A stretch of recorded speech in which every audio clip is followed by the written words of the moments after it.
12 अक्टूबर 2024 शनिवार की रात को बाबा सिद्दीकी का मर्डर हुआ और ये वही कार है जिसमें उन पर हमला हुआ था। एनसीपी के लीडर बाबा सिद्दीकी पर अटैक करवाया वो था लॉरेंस बिश्नोई। मशहूर सिंगर सिद्धू मूसेवाला पर भी अटैक करवाने वाला था Lawrence Bishnoi. And even Lawrence Bishnoi ने बॉलीवुड के सुपरस्टार सलमान खान को जान से मारने की धमकी भी दी है। अभी हाल ही में उसने सलमान खान के घर पर फायरिंग भी करवाई थी। पर आखिर कौन है ये लॉरेंस बिश्नोई? तो आखिर क्या है ये पूरा किस्सा? आइए आगे जानते हैं इस पूरे मैटर को थोड़ा डिटेल में। दरअसल ये कहानी की शुरुआत होती है 1998 में राजस्थान के कनकानी गांव में, जहां 1 अक्टूबर की सुबह 4 से 5 बजे के बीच छोगराम नाम के शख्स ने बुलेट्स फायर होने की आवाज सुनी। जब उसने वहां जाकर देखा तो 2 लोग ब्लैक बक्स को हंट करके जा रहे थे। अब यहाँ पर ये मामला इतना कॉम्प्लिकेटेड नहीं लगता, लेकिन वो जो छोगराम था वो बिश्नोई कम्युनिटी से बिलोंग करता था। पहले बिश्नोई कम्युनिटी को थोड़ा डिटेल में जानते हैं। बिश्नोई कम्युनिटी जिसको 15th सेंचुरी में गुरु जम्बेश्वर जी ने फाउंड किया था। इस कम्युनिटी के लोगों को नेचर से बहुत लगाव होता है। ये लोग कि पेड़ पौधों फूलों वगैरह जैसी चीजों में जान होती है, इसलिए ये इन्हें प्रोटेक्ट करते हैं। 1730s में अमृता देवी ने खेजराली गांव में ट्रीज प्रोटेक्टिंग कैंपेन चलाया, जिसमें वो अपने फैमिली मेंबर्स के साथ मिलकर पेड़ पौधों को प्रोटेक्ट करते थे। तभी जोधपुर के लोकल किंग अभय सिंह ने अपने सोल्जर्स को ऑर्डर दिया आसपास के सारे पेड़ पौधों को किसी रीजन की वजह से काटने के लिए। और जब सोल्जर्स पेड़ पौधों को काटने के लिए आए तो अमृता देवी एंड उनके मेंबर्स पेड़ पौधों से लिपट गए उनको कटने से बचाने के लिए। और इसी कारण कई बिश्नोई लोगों की उस वक्त हत्या कर दी गई, साथ में अमृता देवी की भी। सोचो, पेड़ पौधों एंड जानवरों के लिए अपनी जान गंवा दी। और तभी से ये कम्युनिटी लोगों की अटेंशन में आ गई। वापस आते हैं अपनी स्टोरी पे। अब छोगराम उस इंसिडेंट के वक्त वहाँ पर मौजूद था और वो भी तो बिश्नोई कम्युनिटी से ही बिलोंग करता था। अब यहाँ पर हल्की सी आग भड़क उठी, उसे भी जानवरों से लगा होने की वजह से। और बिश्नोई कम्युनिटी में ब्लैक बक्स को पवित्र मानते हैं, जैसे हिंदू कम्युनिटी में लोग गाय को माता मानते हैं और ब्लैक बक्स को मारना उनके लिए पाप माना जाता है। इसी वजह से छोगराम ने अगले ही दिन पुलिस स्टेशन में जाकर कंप्लेन कर दी। बैठे बैठे सलमान बोलियो कि यार मेरे को झूठा क्यों फंसाओ, झूठे तेरे मेरे कोई अदब तो है नहीं भाई सलमान। आप आया और गोली लगाई। इन्वेस्टिगेशन करने के बाद ये सामने आया कि छोगराम ने रात को जो कार देखी थी उसके ओनर ने अपनी गाड़ी को रेंट पे दे रखा था एक फिल्म शूटिंग टीम को। अब यहाँ पर ये केस का रुख थोड़ा मुड़ता है, क्योंकि उस वक्त कनकानी गांव में एक ही फिल्म की शूटिंग हो रही थी और वो थी हम साथ साथ है सलमान खान की। फिल्म के सेट पे कुछ लोगों द्वारा ये बताया गया कि फिल्म के ब्रेक टाइम में film cast including Salman Khan, Saif Ali Khan, Tabu, Sonali Bendre and Neelam गए थे छोटी सी हंटिंग ट्रिप पे। उसके बाद सलमान खान पर अटेंशन तब आया जब इस केस के मेन विटनेस सामने आए हरीश दुलानी, जो खुद उस रात कार के ड्राइवर थे। और उन्होंने ये बयान दिया कि हाँ, सलमान खान ने दोनों ब्लैक बक्स को मारा है। अब ये फेम क्रिएट करने के लिए बोला या रियलिटी बताई, ये कोई नहीं जानता। क्या आप ये कहेंगे कि सलमान ने शिकार किया था, या आप उसके बारे में क्या कहेंगे? मैं 18 साल पहले बोल दिया, उसके बाद मेरे को अब कोई टिप्पणी नहीं करनी है।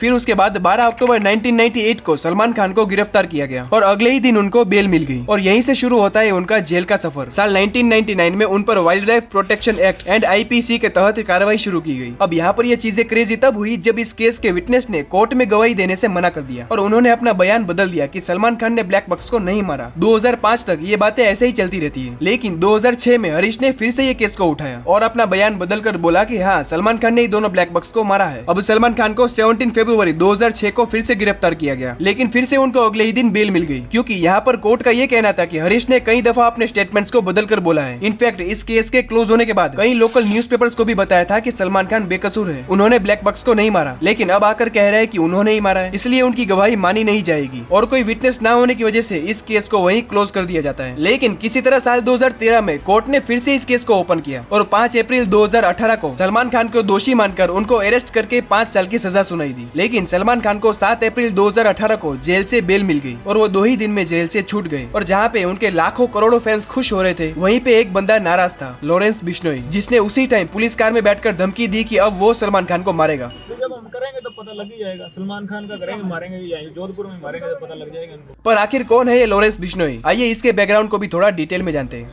लॉरेंस का असली नाम है बालकरन ब्रार, लेकिन गैंगस्टर की दुनिया में कदम रखने के बाद उसने कैलिफोर्निया के गैंगस्टर का नाम रख लिया जो था लॉरेंस। लॉरेंस का जन्म फरवरी 1993 में पंजाब में हुआ था। वो क्लास 8 से ही मोपेड चलाता था और लग्जरी चीजें पहनता था, मतलब कि वो अच्छे खासे रईस खानदान से है। उस वक्त अपने गांव में 110 एकड़ जमीन थी, यानी कि वो आराम से बैठकर अपनी लाइफ गुजार सकता था। लेकिन कौन सी वो चीजें थी जिसने साधारण से बालकरन ब्रार को लॉरेंस में तब्दील किया? वो कहते हैं ना कि गैंगस्टर या मुजरिम की कहानी अक्सर कोई हादसे से ही शुरू होती है, और इसकी लाइफ में तो 2 चीजें थी, एक पॉलिटिक्स और दूसरा प्यार। पढ़ाई में तो पहले से ही मन नहीं था और लॉरेंस को स्कूल टाइम से ही अपनी एक क्लासमेट पर क्रश था, रुपेंद्र कौर। लेकिन यहाँ पर अब दखल देती है पॉलिटिक्स, क्योंकि वो कॉलेज में स्टूडेंट पॉलिटिक्स में डूब जाता है। बाद में उसने स्थापना की SOPU की, student organisation of Punjab University, जो Punjabi culture, social justice and student welfare को प्रमोट करे। और उसका टारगेट ये था कि वो स्टूडेंट यूनियन प्रेसिडेंट का इलेक्शन जीते। लेकिन इस बार भी ऐसा हुआ नहीं, इसलिए अब की बार उसने हथियार उठा लिया और SOPU को अपने गैंग की इलीगल एक्टिविटीज के लिए यूज किया, जिसमें वायोलेशन, मर्डर एंड स्मगलिंग जैसी चीजें शामिल थी। अब हुआ यूं कि अगले इलेक्शन के टाइम किसी और गैंगस्टर ने उसकी क्रश को 2014 में मार दिया और तब से ही वो गैंगस्टर की लिस्ट में शामिल हुआ। फिर धीरे धीरे करके उसने अपनी गैंग बढ़ाई और दूसरे गैंगस्टर के साथ मिला, जैसे कि गोल्डी ब्रार जो उसकी कॉलेज का ही फ्रेंड था, काला जहेदी, कुलदीप फज्जर एंड हैरी चहल जो कि कनाडा बेस्ड गैंगस्टर है। 2014 में लॉरेंस को किसी मर्डर केस में अरेस्ट किया था और तब से ही उसका जेल में आना जाना जारी है और अभी भी वो जेल में ही है। 2018 में जब उसको अरेस्ट करके ले जा रहे थे तब उसने सलमान के 2 दिन में छूटने की न्यूज सुनकर पुलिस जीप में ही धमकी दी कि अब वो सलमान खान को मारेगा और अभी वो बाहर ना सही लेकिन उसकी गैंग्स के थ्रू वो बाहर अटैक्स करवाता है। उसने साल 2018 में शूटर्स को मुंबई भेजा था सलमान खान को मारने के लिए। 2020 में भी सलमान खान को फिल्म सेट पर मारने का प्लान बनाया था लेकिन successfully foiled by Mumbai police. 2022 and 2023 में भी उसने सलमान खान पर कई अटैक्स करवाए एंड रिसेंटली अगस्त 2024 में उसने सलमान खान के घर पर फायरिंग भी करवाई थी। और इस वक्त भी कोई रिपोर्टर उससे बात करेगा तो वो उसे यही कहेगा कि उसका बस एक ही टारगेट है, सलमान खान मारना। कहते हैं कि लॉरेंस भगत सिंह को बहुत मानता है और उन्हीं के आइडियल से प्रभावित है, लेकिन कई लोगों का ऐसा भी कहना है कि वो भगत सिंह का नेम यूज करके अपने एक्शंस को जस्टिफाई करता है, क्योंकि भगत सिंह एक स्वतंत्रता सेनानी थे जो ब्रिटिशरों के खिलाफ लड़ते थे एंड लॉरेंस बिश्नोई सिर्फ एक आपराधिक गैंगस्टर है। इनफैक्ट लॉरेंस ने खुद कई बार मीडिया में बयान दिया है कि वो भगत सिंह की विचारधाराओं से प्रभावित है और वो सामाजिक न्याय एंड इक्वालिटी के लिए ये सब कर रहा है। लेकिन क्या ऐसा मानना सही रहेगा? यहाँ सवाल ये खड़ा होता है कि क्या लॉरेंस भगत सिंह के आइडियल से कंपेरेबल भी है? इन लड़ाइयों के बीच एनसीपी के लीडर बाबा सिद्दीकी मारे गए। कई लोगों का कहना था कि वो सलमान का फ्रेंड था इसलिए उनको मरवा दिया या फिर कोई पॉलिटिकल इश्यूज, लेकिन बाद में सामने आया एक फेसबुक पोस्ट जिसने कई सारे सवाल खड़े कर दिए, जिसमें शुभू लोंकर जो कि लॉरेंस बिश्नोई गैंग से लिंक्ड है, उसने बताया कि असल में बाबा सिद्दीकी का दाऊद इब्राहिम के साथ भी लेना देना था और सलमान के साथ तो था ही, और जो भी सलमान की मदद करेगा वो इसी तरह मारा जाएगा। गाइस, बाबा सिद्दीकी एक अच्छे होस्ट थे पूरी बॉलीवुड इंडस्ट्री के, जिधर उन्होंने बॉलीवुड की सबसे बड़ी लड़ाई सलमान वर्सेस शाहरुख सुलझाई थी और आज वो हमारे बीच नहीं रहे। लास्ट कॉलिंग के दौरान किसी रिपोर्टर ने लॉरेंस से ये मैटर खत्म करने के लिए पूछा तो लॉरेंस ने कहा कि सलमान खान हमारे मंदिर जाकर माफी मांग ले तो ये मैटर क्लोज हो जाएगा। जिद उसने पकड़ रखी, हम तो माफी मंगाना चाहते हैं कि हमारे समाज से माफी मांग लेगी,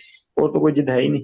सलमान खान माफी मांग लेता है तब आप उसको कोई नुकसान नहीं पहुंचाएंगे। जी सर, जी। लेकिन कई लोगों का ऐसा कहना है कि ये सलमान खान को मारने का एक प्लान ही है। इनफैक्ट लॉरेंस बिश्नोई गैंग ने AP डिल्लोन एंड गिप्पी ग्रेवाल पर भी अटैक्स करवाए, ये कह के कि तुम लोगों ने सलमान को अपना भाई बनाया है और अब भाई बनाने की बारी हमारी है। और ये मैसेज सलमान के लिए भी है कि भ्रम में मत रहना कि तुमको दाऊद बचा लेगा, कोई तुमको नहीं बचा सकता, तुम हमारे रडार में हो और अभी तक जो था वो ट्रेलर था, पिक्चर अब हम दिखाएंगे। तुम किसी भी कंट्री में भाग जाओगे तो ये जरूर याद रखना कि मौत को कोई वीजा नहीं लगता, वो अचानक आती है। अब मेन बात ये कि 2014, 2019 एंड 2020 में और भी ब्लैक बग हंटिंग केसेस हुए थे और वो लोग भी बेल पर ही छूटे थे, क्योंकि कोई पॉलिटिक्स से था तो कोई कहीं और से। लेकिन यहाँ पर किसी ने एक बार भी अटेंशन नहीं दिया, तो आखिर सलमान ही क्यों? तो उसकी फैन फॉलोइंग की वजह से, क्योंकि सलमान खान पहले से ही भाई अंदाज में जाना जाता है और उनके फैंस उनको सिग्मा मानते हैं और सलमान के नाम से ही लॉरेंस बिश्नोई गैंग अटेंशन में आई है, तो उनके लिए शायद सलमान इक्वल्स टू अटेंशन था। और एक तरीके से देखे तो लॉरेंस की गैंग ग्रो होने का सबसे बड़ा हथियार भी यही है, फैंस थ्रू सोशल मीडिया। दरअसल आजकल की जनरेशन में से कोई ना कोई अपने सोशल मीडिया पर स्टोरी डालेगा कि I am proud to be Hindu या I am proud to be Muslim, फिर लाखों लोग इनको कॉपी करके अपने सोशल मीडिया अकाउंट पर अपने अपने धर्म के हिसाब से स्टोरी डालेंगे। यार, सबको अपने अपने धर्म पर प्राउड ही होता है, ये कोई स्टोरी लगाकर बताने वाली बात नहीं है। कई स्टोरीज तो ये लग रही है कि लॉरेंस इंडिया को बचाएगा या लॉरेंस हिंदुओं का दाऊद है, तो कोई इसके सामने जवाब में ये लगा रहा है कि दाऊद इब्राहिम को वापस बुलाना पड़ेगा। मतलब कि स्टोरीज एंड कमेंट सेक्शन में ही हिंदू मुस्लिम की चिंगारियां लगनी शुरू हो जाती है। कोई प्राउड टू बी इंडियन की स्टोरी क्यों नहीं लगाता? ये गैंग्स, ये क्रिमिनल्स उन लोगों के पीछे क्यों नहीं पड़ते जो मासूम लड़कियों का रेप करते हैं, उनके जिस्म के भूखे होते हैं? उन फैमिलीज की हेल्प क्यों नहीं करती जिनके घर पर बुलडोजर फेरकर उनको सड़कों पे ला लिया? एक कॉमेडियन को जोक मारने पर जान से मारने की धमकी, हालांकि उसमें उसकी गलती थी, लेकिन गलतियां मनवाने के लिए भी इंडिया में गवर्नमेंट लॉ एंड ऑर्डर्स है। गैंग्स की जरूरत नहीं है। जान से मारने की धमकी जैसी घिनौनी हरकत इंडिया में तो नहीं होनी चाहिए जो अपने आप को डेवलप करना चाहता है। अब आप नीचे कमेंट सेक्शन में बताना कि आजकल की जनरेशन का ये सब चीजें प्रमोट करना सही है। अभी के लिए बस इतना ही। अगर इन्फॉर्मेशन अच्छी लगे तो वीडियो को लाइक करके चैनल को सब्सक्राइब जरूर करना। हम मिलते हैं एक नई वीडियो में।